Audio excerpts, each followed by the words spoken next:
మీకు నిజంగానే పని చేయకపోతే మీరు మీరు అన్నారంటే మేము ఒప్పుకుంటాం. విశాఖ స్టీల్ ప్లాంట్ నాకు తెలిసినంత వరకు వాళ్ళ ప్రొడక్ట్స్ మార్కెట్లో లిటిల్ కాస్ట్లియర్ కూడా, అయినా కూడా డిమాండ్ ఉంది. ఎందుకు డిమాండ్ ఉంది? ఇవాళ వైట్ ఇదే కార్మికులతో మీరు ఐరన్ ఓర్ మైన్స్ ఇప్పండి చంద్రబాబు నాయుడు గారు, ఎందుకు లాభాలు రాదో చూపెడతాం మేము. ఐరన్ ఓర్ మైన్స్ ఇప్పండి, ఇంకేం చేయకండి. అది కూడా మీరేం పబ్లిక్ సెక్టార్ కదా అని ఎక్స్ట్రా చేయకండి. ప్రైవేట్ కంపెనీలకు ఇచ్చిందో ఇవ్వండి. ప్రైవేట్ కంపెనీలకు ఇస్తున్నారు కదా, మీరు ప్రైవేట్ కంపెనీలకు ఇచ్చే iron ore mines Visakha steel ప్లాంట్కి ఇవ్వండి. అప్పుడు లాభాలు ప్రైవేట్ కంపెనీలకైనా ఎక్కువ లాభాలు వస్తాయి. ఛాలెంజ్ చేసి చూపెడతాం. చాలీ జీతాలతో ప్రైవేట్ కంపెనీలో కాదు, మెరుగైన జీవితాలతో కార్మికుల బతుకులు మారుస్తాం. ఇలా గాజువాక జీడిపి ఆంధ్రప్రదేశ్లో హైయెస్ట్ మండల్ డొమెస్టిక్ ప్రొడక్ట్ ఎట్లా సాధ్యమైంది?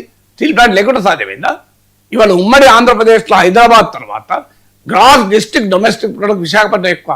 ఎట్లా స్టార్ట్ అయింది? విశాఖ స్టీల్ ప్లాంట్ లేకుండా అయిందా? ఇవాళ ఈనాడు విభజిత ఆంధ్రప్రదేశ్లో కూడా highest gross district domestic product Visakhapatnam. ఎట్లా సాధ్యమైంది? వైట్ ఎలిఫెంట్ వల్ల సాధ్యమైందా? అన్యాయంగా చెప్పడం ఏంటి? విశాఖ స్టీల్ ప్లాంట్ను మీరు మోడీ ప్రభుత్వంతో పోరాడే ధైర్యం లేదు. నరేంద్ర మోడీ ప్రభుత్వం బహిరంగంగా చెప్పారు, నిర్మలా సీతారామన్ పార్లమెంట్లో చెప్పింది, లాభ నష్టాలతో సంబంధం లేదు, మేము అమ్మదలుచుకున్నామని. మీరు దాన్ని ఆపడం మీ చేత కాదు. నిన్నగా మనం ఆపినామని చెప్పుకుంటున్నాం. మరి ఒకవైపు లోకేష్ మేమే ఆపినాం అంటున్నారు, ఒకవైపు వైట్ ఎలిఫెంట్ అంటున్నారు. అంటే ఏంటి?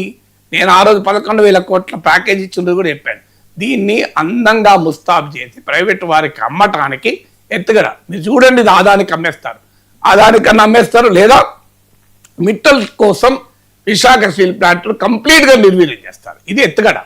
మనం చూడలేదా ప్రైవేట్ డైరీల కొరకు చిత్తూరు ప్రభుత్వ సహకార రంగంలో డైరీల్ని గతంలో చంద్రబాబు నాయుడు ప్రభుత్వం ఉన్నప్పుడే కదా నీరు కార్చింది. మీకు సహకార డైరీలు అన్నీ దెబ్బతిన్నాయి, ప్రైవేట్ డైరీలను బ్రహ్మాండంగా లాభాల్లో నడుస్తున్నాయి. ఇవన్నీ తెలవని వ్యవహారమా ప్రపంచానికి?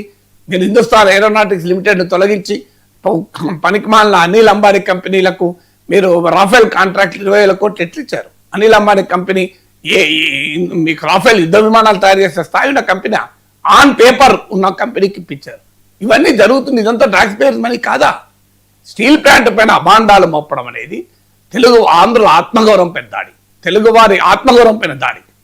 మీరు నిజంగా విశాఖ స్టీల్ ప్లాంట్ కనుక ట్యాక్స్ పేయర్స్ మనీ వాడితే ఆ ప్లాంట్ మూసేయండి. We're ready for it. Steel plant మూసేయండి. నిజంగానే ఇది ప్రభుత్వం పైన భారం అని మీరు నిరూపిస్తే just close down the steel plant. కానీ నిరూపించకపోతే మరి మీరు దేనికి సిద్ధమని అడుగుతున్నాం. మేము రెడీ. స్టీల్ ప్లాంట్ ప్రభుత్వం పైన బర్డెన్ కాదు. స్టీల్ ప్లాంట్ వైట్ ఎలిఫెంట్ అసలే కాదు. Steel plant tax payers money మింగడం లేదు. స్టీల్ ప్లాంట్కు నష్టాలు ఇంతవరకు ప్రభుత్వం ఇచ్చింది నాకు తెలిసినంత వరకు ఒక 5,000 కోట్లు మించి ఇవ్వలే. చెప్పండి, ఎన్ని వేల కోట్లు ఇచ్చారో బడ్జెట్ నుంచి? ఎక్కడ డబ్బులు జేబులకెళ్ళి ఇవ్వరు. ఎవరు ట్యాక్స్ పేయర్స్ మనీ రహస్యంగా ఇవ్వరు కదా. ప్లీజ్ చంద్రబాబు నాయుడు గారు, ఇప్పటి వరకు స్టీల్ ప్లాంట్ పుట్టినప్పటి నుంచి ఇప్పటి వరకు కేంద్ర రాష్ట్ర ప్రభుత్వాలు ఎన్ని వేల కోట్లు స్టీల్ ప్లాంట్కి ఇచ్చిందో ఒక వైట్ పేపర్ ఇవ్వండి. ఇవాళ స్టీల్ ప్లాంట్కు ఉన్న ఆస్తుల మొత్తం విలువ ఎంతో చెప్పండి. వైట్ ఎలిఫెంట్ కాదో తేలిపోతుంది కదా. 5,000 కోట్లు నేను ఇవాళ చంద్రబాబు నాయుడు గారిని అడుగుతున్నాను, మీరు అయ్యా ఒక వైట్ పేపర్ ఇవ్వండి. స్టీల్ ప్లాంట్కు కేంద్ర ప్రభుత్వం ఇచ్చిన డబ్బులు ఎన్ని, ఇన్నెళ్ళు, ఇంక్లూడింగ్ వడ్డీలతో సహా వేసుకోండి. రాష్ట్ర ప్రభుత్వం ఇచ్చిన రాయితీలు డబ్బులు ఏంటి, దానికి కూడా విత్ వడ్డీ వేసుకోండి.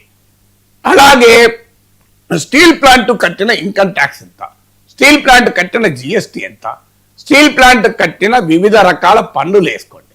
అది కూడా విత్ ఇంట్రెస్ట్ క్యాల్కులేట్ చేసేయండి. స్టీల్ ప్లాంట్కున్న ఇప్పుడున్న ఆస్తులు వేయండి. స్టీల్ ప్లాంట్ కనుక ట్యాక్స్ పేయర్కు బర్డన్ నిరూపిస్తే నా జీవితంలో టీవీ కెమెరాల ముందుకు రాదు. నేను రెడీ. ఇంత పెద్ద ఎత్తున వాదిస్తున్నా. I will never come before TV cameras.